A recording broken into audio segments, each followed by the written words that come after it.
Let's say we had a problem like this.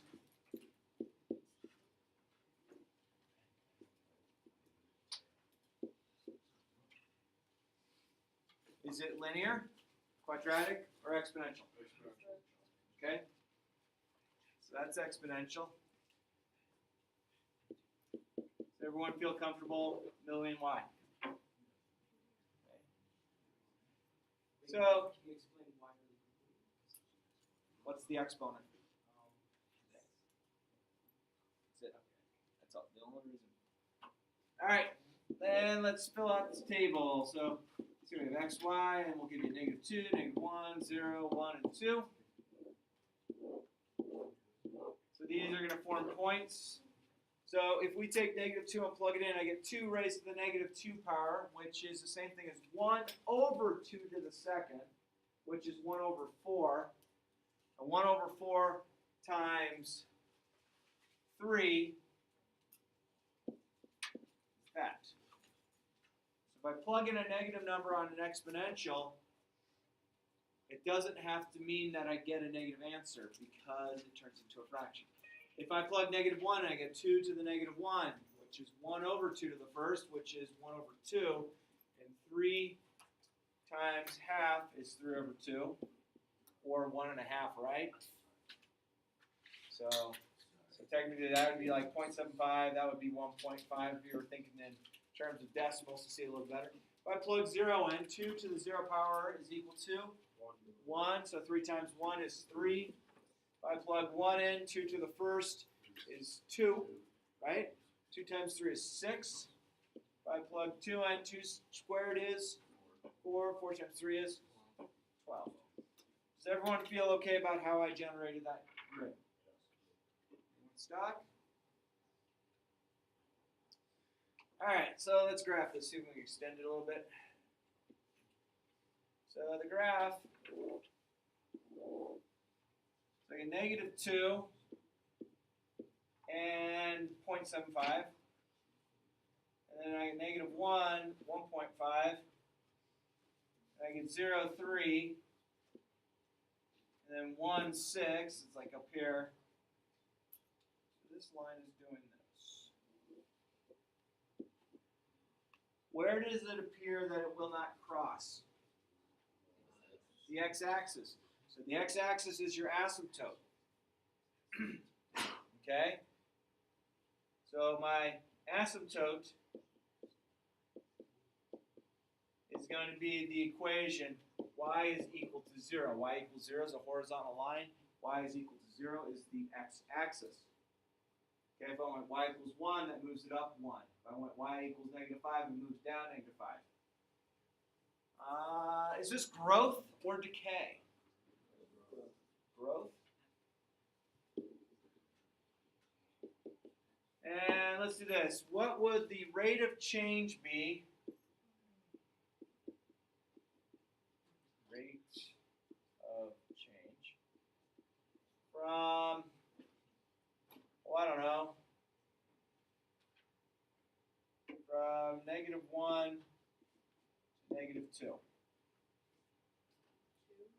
So if I go from here to here, so 1.5 minus 0.75 is 0.75, still with me?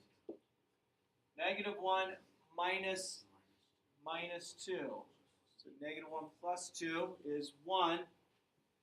So what's my rate of change? 0.75. Does the rate of change on exponentials and quadratics? Yeah. Okay. So if it's linear and you find the rate of change stays continuous throughout the whole line. If it's something else, then you have to find the rate of change. So you're finding the slope. So if I asked you to find the rate of change from 2 to -2, I'd go, so 12 minus 0.75 is 11.25. And then 2 minus 9, so it's like that. That's an 11. I don't know why that was supposed to look like this. So 11.25 over 4, that's my rate of change. Okay, I wouldn't go changing the fraction decimal combo, leave it as is. So you're just trying to show that you have a rate of change that is switching up on you. Okay? Linear form straight lines. So notice if I go from here to here, that's doubled. If I go from here to here, here to here, it's doubling each time. So if you're doubling, that would mean that it has to be exponential. If it was linear, you would just have to be, oh, looks like we add 2 each time. Add 1 each time. Okay? So you just have to go through and think about these. So this quiz today is not that tough. Okay? If you put forth effort, I mean, it's literally doing that kind of problem. Like that problem right there is 10 times harder than the hardest problem that's on this test. Quiz. Cool? You ready?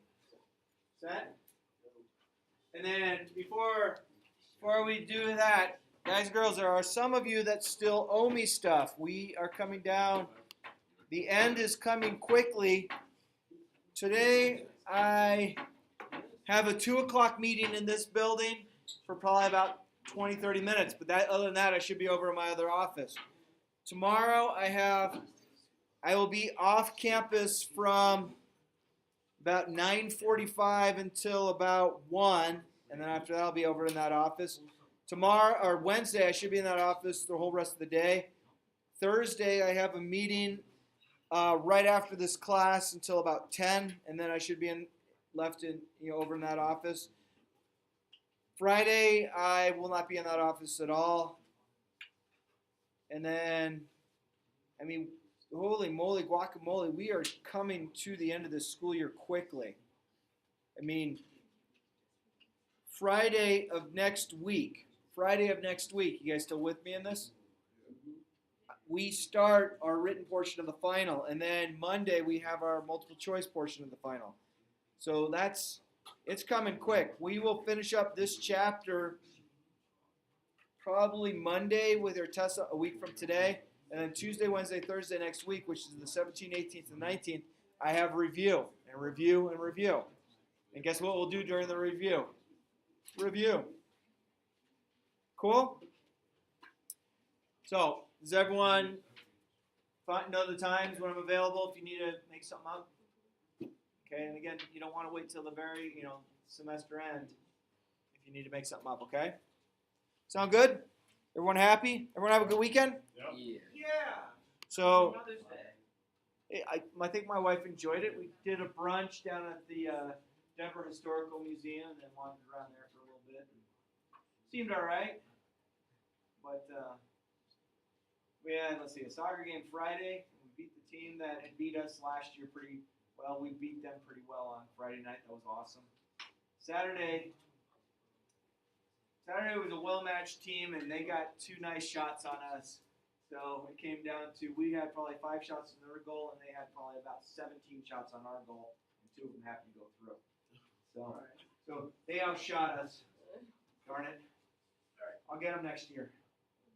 Then I have a game tonight. It's like between Friday of last week, this past Friday, and Sunday, I have 6 of the 8 games because we had to make up so many because of rain and snow and all the other stuff. Spring is so unpredictable sometimes. Hey! Sophia, why are you late?